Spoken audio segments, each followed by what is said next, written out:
Значит, это высыпания на лице различные, вам могут их лечить годами, и все. И вы увидите, как у вас за 2 недели вы можете справиться с тем, что годами не могли справиться. Недоубираетесь вы в своем организме. Впитывают воду, увеличиваются в объеме в 10-12 раз. Кожуры там много, толстая такая. Вот, пожалуйста, стул должен быть ежедневный. Если нет ежедневного стула, то это первое, чем мы занимаемся при высыпаниях на любой локализации по телу. Это самое первое. Не будет ежедневного стула, не будет нормального и гормонального баланса, потому что печень, она перестает нормально работать, и с ней вывозят мусор.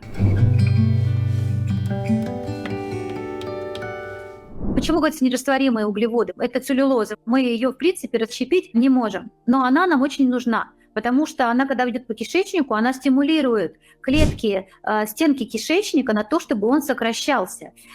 И эта стимуляция позволяет эвакуировать, то есть начинает сокращаться кишечник, и за счет целлюлозы именно ее стимуляции клеток идет продвижение пищевого комка по кишечнику, активация перистальтики и дефекация, в принципе, происходит благодаря присутствию целлюлозы. Если целлюлозы мало, то стул будет редкий, будет застой, значит, будет интоксикация, значит, будут развиваться бактерии, опять-таки будет синдром избыточного бактериального роста. Значит, это высыпания на лице различные, вам могут их лечить годами. А вы возьмите и добавьте целлюлозы в свой рацион и уберите быстрые усвояемые углеводы из рациона и снизьте крахмалы в рационе. И все. И вы увидите, как у вас за 2 недели вы можете справиться с тем, что годами не могли справиться. Целлюлоза, как она выглядит, да, то есть ее можно купить отдельно, смешивать с водой и принимать ее. Либо можно ее получать из растений. То есть больше есть, например, отруби, например, псилиум можно использовать. Это мелкомолотые шелуха семян подорожника. То есть вот как пример. Целлюлоза, ее же также и называют и клетчаткой, хотя растворимая тоже клетчатка бывает. То есть клетчатка бывает нерастворимая и растворимая. То есть вот к неусвояемым углеводам, нерастворимым, относятся целлюлоза и нерастворимая клетчатка.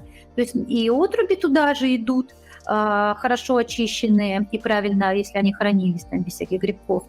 И сюда же идет псилиум или шелуха, молотая шелуха семян подорожника. И сюда, то есть это все, что такое целлюлоза? Это главная составная часть клеточных оболочек растений. Вот что это такое, то есть семян различных, да, поэтому мы и говорим. И это она не разбухает в кишечнике, а именно помогает продвигаться. Если запоры, то можно добавлять целлюлозу. Если какие-то запоры у ребенка там, или у взрослого, и идет интоксикация, и неприятный запах идет из желудка там, и так далее, то есть это все, неприятный запах пота.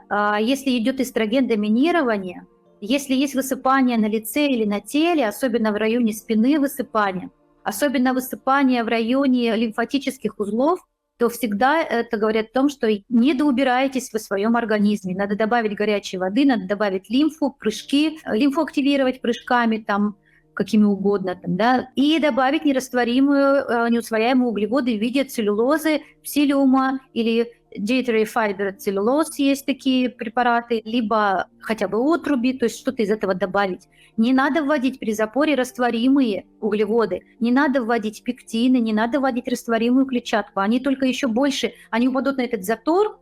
Если целлюлоза, она не разбухает, она именно стимулирует стенки кишечника, то растворимые неусвояемые углеводы, то есть яблочная клетчатка там любят пить, вот такое, там всякие волокна пищевые, растворимые, они попадают в кишечник, и их смысл в том, что они увеличивают объем каловых масс. Они впитывают воду, увеличиваются в объеме в 10-12 раз, образуют такой слизистый гель, который они размягчают консистенцию, и вот все, что с ними вместе. И они именно способствуют не продвижению, а объему стула, так скажем. Это у кого, если вот для, опять-таки, конституции вата, худые такие, сухие, у кого стул там в виде овечьей кал, как говорится, да, очень сухой, обезвоженный, вот им нужны растворимые неусвояемые углеводы. А у тех, у кого запоры на фоне нехватки жидкости, на фоне, и как раз на этом фоне такая идет интоксикация, надо добавить и целлюлозу, а потом уже переходить, когда уже стул произошел, к регулярному добавлению растворимой клетчатки, там, пектинов тех же самых. Что такое пектины? Их получают кислотные экстракции из цитрусовых фруктов, яблоки, жмыхи всякие, морская трава. То есть, вот такое там, вплоть до корзинок подсолнуха идет для производства пищевых волокон растворимых. Вот они разбухают и дают большой объем, их надо есть регулярно, каждый день при сохранении стула. Если стула нет, прекращаем их есть, переходим на целлюлозу. Вот, и тогда вот даже такие простые вещи, да, помогают полностью решить вопрос с угревыми высыпаниями. Если дети, даже подростки, там едят все подряд, и невозможно их там развернуть к нормальному питанию, то тогда надо регулярно давать обязательно им растворимую клетчатку, вот эту вот, да, пектины. Если яблоки у вас хорошие, домашние, значит, кожуру яблочную прям можно сушить и молоть, и разводить в воде и давать. Пусть жуют там.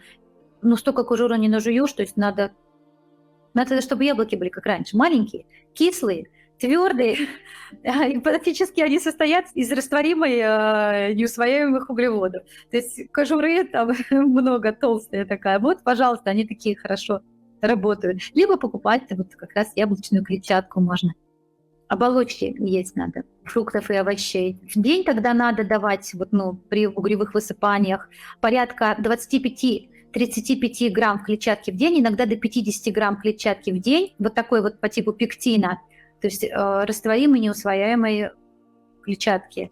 Если запор, то прекращают давать эту клетчатку, увеличивают объем жидкости и обязательно вводят тогда целлюлозу. То есть вот там вам такой вот легкий метод очищения организма, и стул должен быть ежедневный. Если нет ежедневного стула, то это первое, чем мы занимаемся при высыпаниях на любой локализации по телу. Это самое первое. Не будет ежедневного стула, не будет нормального и гормонального баланса, потому что печень, она перестает нормально работать, и с ней вывозят мусор. Все снижается, все активности снижаются.